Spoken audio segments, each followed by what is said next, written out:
哇，哎，Marco，你在做这个拍打的时候，哎，很养生哎。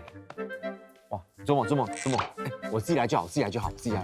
哦，其实我发现你的肌肉量比我少嘞。你是用这样测试肌肉量啊？这样才会准。那要怎么测才准？哎呀，看我们节目就知道了。我们有医生跟医师教你什么是肌少症。是的，那走路变慢、起身变难，都有可能是肌少症找上门了。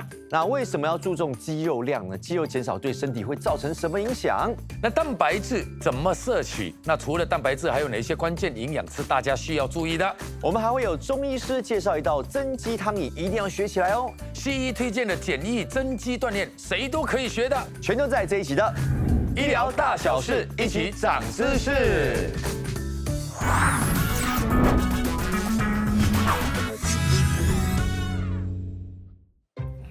哎呦，Marco，你现在练这个肌肉来不及了，医生马上出来 spot check 你了。我跟你讲啊，我觉得你更需要害怕，你知道吗？啊？怎么说哎？对呀，你的肌肉都比我松，比我老啊。我们请他们出来就知道了哈。好，欢迎老年医科顾问医生谢家倩、陈慧慧还有黄炯耀，欢迎三位。欢迎！哇，哎，我有点意外怎么说嘞？很年轻啊。对，对，没有在分年龄的啦。他的意思是医生可以年轻，可是他的病人是老年人，像我们这种。哦，肌少症哈，其实九安大哥，我觉得你有在打篮球，以前是周手嘞。对，是你都会说那个是以前啊，以前我们要锻炼我们的肌肉，没错，最高境界是运球的时候球不离手。对，哇！可是现在叔叔年纪大了，运动少了，更高境界啊，怎样？球不离身，整粒球在这里，这另外一个境界。不会了，我觉得还好，OK 啦。真的，你比李晨好，是啊，真的开玩笑哦。那慧慧呢？你有去量你的肌肉吗？其实我不是很确认什么是肌少症，是哦，最近才刚听到。哦，那我当然希望今天能够在这个节目里面能够长一些知识。当然。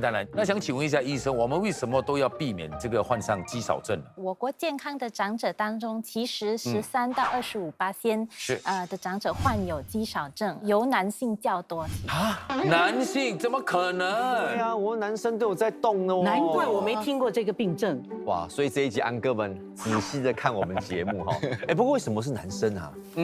这我们其实还没研究出来，可是大致来说，可能是生活方式方面吧。女性通常年纪大，可是还是会继续做家务、出门买菜，还是有相当的锻炼到。OK， 那有什么数据可以跟我们分享？对。那么我国因跌倒而说求医的年长者中，其实高达48%可能会有肌少症。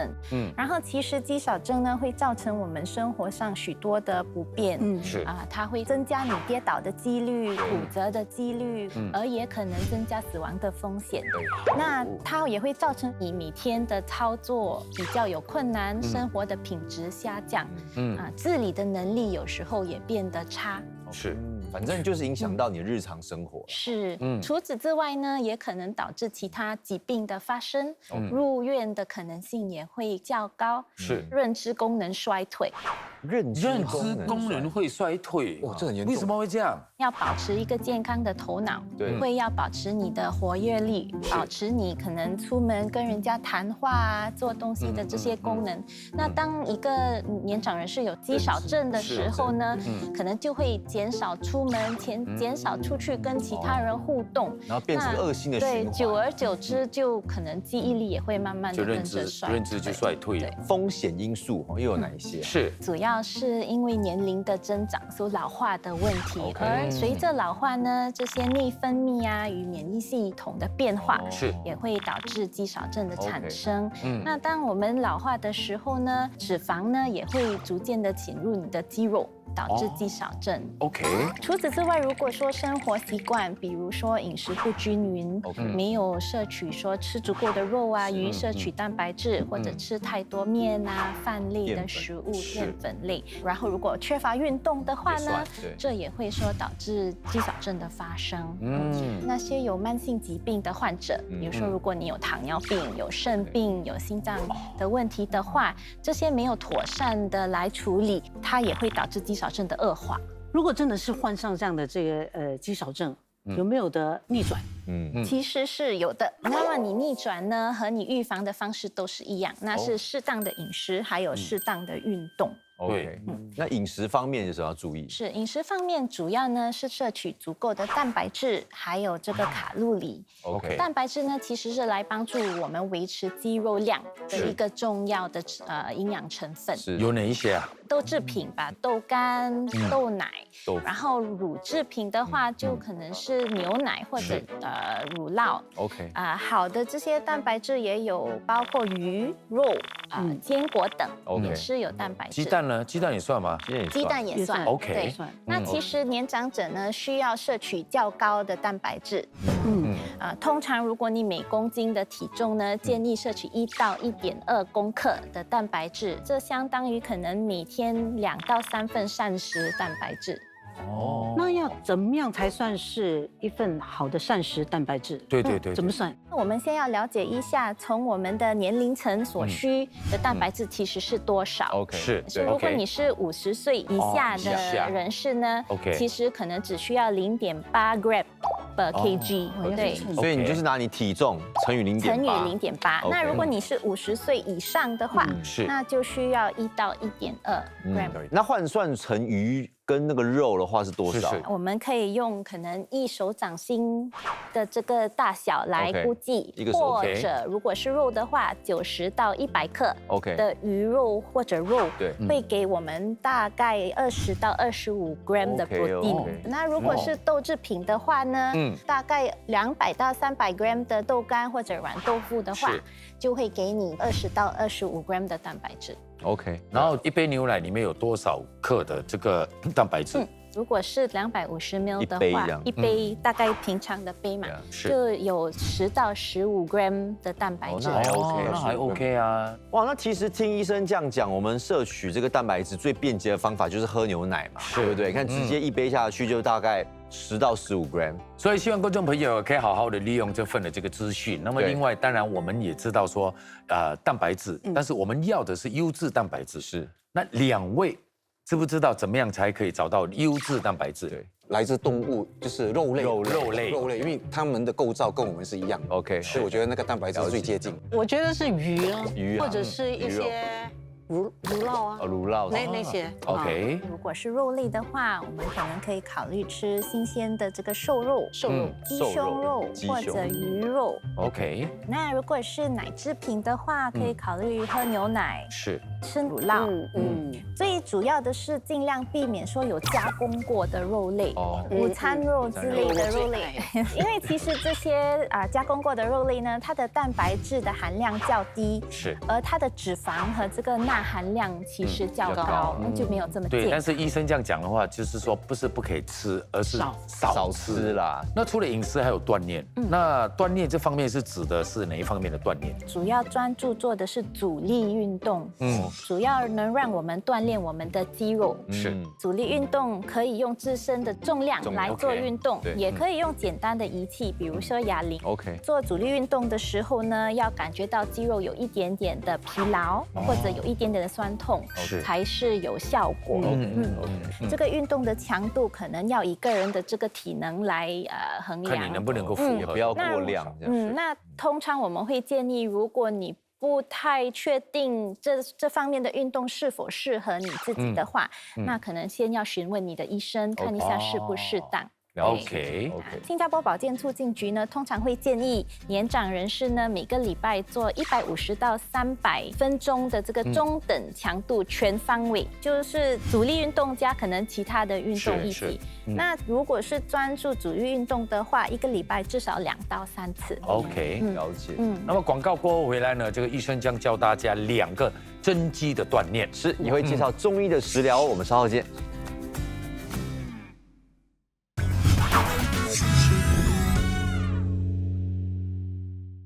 是的，我们现在每个人呢都有一张椅子准备好了，就等医生发号施令啦。好，那我先来示范。那第一项运动叫做游坐至站，是好吗？主要是坐在一张稳的椅子，是双手扶住你的胳膊， OK 然后用双脚的力慢慢的站起来，这样子，对，坐下。这样子，好，一起做，一起做，好，来1而且要慢慢做，对吗？是要专注，是用脚力，有感觉嘞哦，我3下就有感觉了。大腿的力哦，所以要做几次大概？那可以先开始尝试8到12下，那轻松的话就可以再增加次数。而且我们还挺快的，如果再慢一点，那个肌肉的酸度会更强。对，那除了这个运动，还有其他的吗？好，我们也可以尝试一个扶着椅子垫脚的运动。OK，这也会帮助健强你大腿的肌肉，因为通常呢，这个肌肉流失会从你的大腿先开始。是，这个也是很简单，主要也是一个稳稳的椅子。是，双手呢是用椅子来扶持而已，说不要按在椅子上面啊，2只脚垫起来。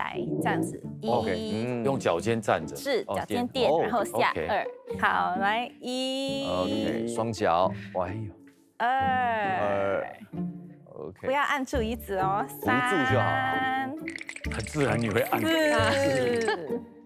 那如果要增加难度嘞？增加难度的话，可以考虑只用1只脚，一只脚，对，好吗？可以试试看 ，OK， 试试看1只脚，好吗？好，来，左脚前，1、2。OK， 要慢慢做，不容易，一只脚，换脚，一只脚真不容易。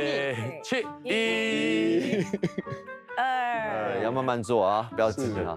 3、够力了。 4。哇，可以了，我们聊天就好。那个小腿，我们聊天就好。小腿的肌肉真的感觉到了，有感觉哈。对，锻炼小腿这个是。不过要跟2位嘉宾讲，放心啊，给你们做运动呢也是有一些福利的哈。哎呦，接下来要让你们品尝我们的食疗了，好不好？哎，对嘛，对不对？补一补，来。好，欢迎王邦王医师啊，欢迎。好，那今天带来什么样的食疗方呢？益足滋补汤，用的食材有哪一些？益足30克，它是有7种人体必需氨基酸，是党参它能够补气，对于那些四肢无力、食欲不振的人有效。黄芪大补中气，是它可以提高我们的免疫能力 OK 和促进气血的是推行。莲子它有清心养神的作用，它能够对补气身体脾胃不好的人有效。白扁豆清暑健脾的作用，扁豆它含有丰富的蛋白质，它跟莲子是一样的主要可以是用肉骨或者是鱼肉。或者是鸡块都可以它们含有优质的蛋白质我们可以换汤不换药，所以才不会吃得腻。那这个做法大概是怎么样？做法主要先把中药洗净，然后跟它浸泡15分钟 ，OK， 然后煮开水6碗左右，煮开了之后开小火煮1个小时，但是肉骨要先把它用热水泡一下，穿烫一下，然后在1个小时后把这个材料放在里面煮上半个小时到1个小时，看你喜欢它的肉多烂或者是比较有韧性，是这样就可以一起当汤来喝，配饭一起吃。所以大人小孩都 OK 的，对不对？对的，有什么人是不适合喝这个汤？各种体质的人都能够用，因为它的配方跟它的剂量，可以安全的使用一段时间都没有问题。它有保健跟治疗的效果。其实这个味道是很好喝，很香，而且有加一点盐的去调味。对，而且有淡淡的这个中药的味道，然后又不会太浓，我觉得哇很棒。慧慧姐，你觉得味道怎么样？我觉得很好啊，我家常喝。你因为家常喝？健脾就是说给它比较顺畅是吗？我们的补气。如果老人气虚的人，因为它有补气的作用，能够推动气的那个运行，是对于老年的便秘是有效的。那大概是1周要喝几次啊？ 1、2次都可以，都 OK 了，都可以。但是因为老年人很多，就是因为他长时间的久病造成脾胃的虚弱，造成他胃口不好，所以吃什么东西都不香。吃东西不香的话，他就会敷衍的去吃，这样就会造成他们很多的营养不足了。所以奉劝这些年长者为了要避免肌少症，必须要吃足够的鱼啊、海鲜啊、蛋类啊、肉类啊。那有什么穴位是可以帮助到这方面的问题？可以按压耳朵的迷走神经。那是在什么地方？那是在好，用我来示范哈。对，耳屏这边。就是这个位置。还有就是还有这个甲腔、甲腔啊，甲腔就比较里面啊，在里面。哦。OK，对，还有上甲，上甲哦，上面这个上面的这个哦。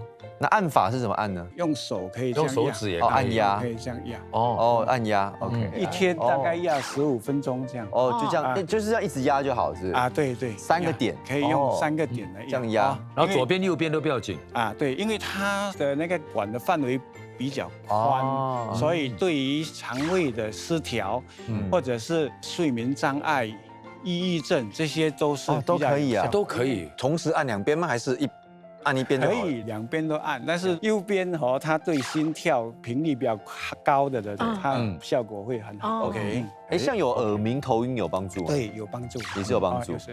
那像囧耀这样很喜欢去全身按摩的人，这个全身按摩有帮助吗？你又知道我喜欢全身按摩，当然有帮助，因为它能够提高我们皮肤和肌肉的敏感度，促进那个血液循环，所以它有利于身体的新陈代谢。但是肌少症的人要注意。它很多都有骨质疏松，你不要太暴力的按摩，可能造成不要太用力啊。对呀，好像那一些熬来熬去的那些，你千万不要。那种是泰国因为可能造成骨折。好，那么广告过后回来呢，我们会继续让你长知识的。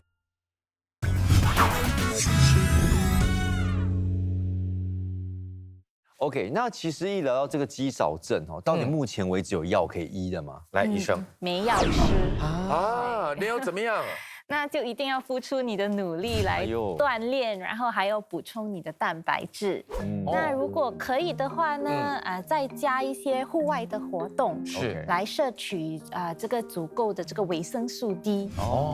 对，维生素 D 呢，其实可以改善我们的肌肉的功能呢，还有它的质量。那同时也其实对你的骨质疏松有很好的帮助。OK，研究有显示说，新加坡人其实有大约48%缺乏这个维生素 D。但是我们要怎么知道自己是不是有足够的维生素 D 呢？如果我们每天出门大概15到30分钟，有在太阳底下走动，不需要说暴晒。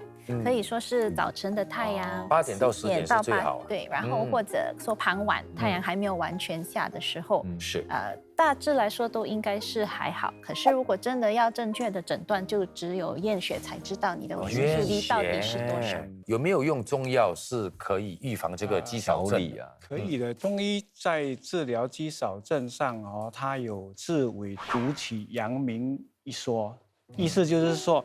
很强调脾胃的功能的调理因为人的胃气盛衰决定了胃口的强弱，胃口好吃什么东西都香，是一种健康的体现但是胃口不好，对于患者来讲，他对于疾病的康复一定是比较难的所以一定要首先要解决老年人的胃口食欲下降，和那个吃了之后胃胀，难以消化的那种不舒服感所以什么时候都一定要照顾好你的胃和你的胃口那个胃气使它能够有食欲在中药里面，如果脾胃不好的话，就要用中药健脾利湿的方式。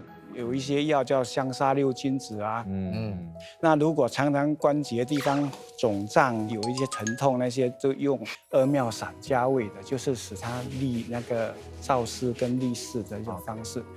肺功能不足的，容易咳嗽气喘就应该用生脉散。人参、麦冬、五味子之类的它可以使我们的血氧精微物质的推动比较好，因为它可以提高我们的心肺的功能。是。那如果肝肾不足，它就走路困难，大腿的肌肉容易消瘦所以容易跌倒，这个可以加重了那个肌少症的风险中药里面有个古方叫胡潜丸。它里面的药是熟地知母黄柏以前有用老虎骨来入药，可是现在老虎的很少现在因为它是保护动物所以现在都是用杂骨，不会用这个虎骨但是一般也不主张自己买药来用，因为年长人士他们很多长期都服用一些慢性的病的西药，西药所以有些中西药加在一起，它有互相抑制的作用，所以呢，一般建议向专业的医药人员请教。是针灸有帮助吗？针灸是有帮助的，因为它一般来讲，我们针的都是筋经，就是控制我们的那一些活动那些筋经。是，但主要还是胃经，胃经就是这一条的，属溪啦、血海啦、足三里啦、三阴交这些。它可以增加好像运动这样的一种功能。OK， 好，那其实我们今晚聊这个肌少症聊这么多哈，是想问一下两位嘉宾，你们觉得最重要的是什么？人可以老，肥肉不可以少。肥肉还是肥肉啊？肥肉哇，你还肥肉？当然是肌肉不能少，肌肉就摄取这个蛋白质跟那个运动真的是很重要，不要那么快退化，就一定要。所以不要肌肉少，锻炼不能少。其实我要分享一个很好的 tips 啊，就是说如果说你在运动30分钟内摄取蛋白质，会更好的吸收。那很简单啊。所以你看很多人健身，对不对？对呀。你健完立刻喝那个 milkshake。对呀，所以很简单的，你就是运动完了之后，然后你就喝一杯那个高蛋白牛奶，就可以达到这个目的了。没错。最后医生有什么要补充的吗？是。那年长者不要以为说你走路慢、你的握力降，或者你的腿变差，还是如果你有常跌倒和起身有困难的问题的话，不要想这些都是自然而然老化的一个过程。对，其实它很可能意味着你可能有肌少症的开始。对，那如果你有这些症状的话，那建议询问你的家庭医生。那医师呢？很多病人他们都说他有运动，只是下楼走走而已，但是这个是不够的，因为它量很少。建议参加一些团体的，一些跳舞啊、太极拳啊，或者是一些气功类的一些团体，这样才不会枯燥，才能持之以恒。是。那像刚才医生也是有介绍一些运动啊，都可以在家里做，那种阻力的运动是非常好。那当然呢，这个饮食健康也是非常重要的。在这里，我们真的要谢谢我们的这个谢医生，还有王医师，谢谢两位，好，慧慧姐，还有群豪哥，谢谢。好，下一集和我们一起医疗大小事，一起长知识，下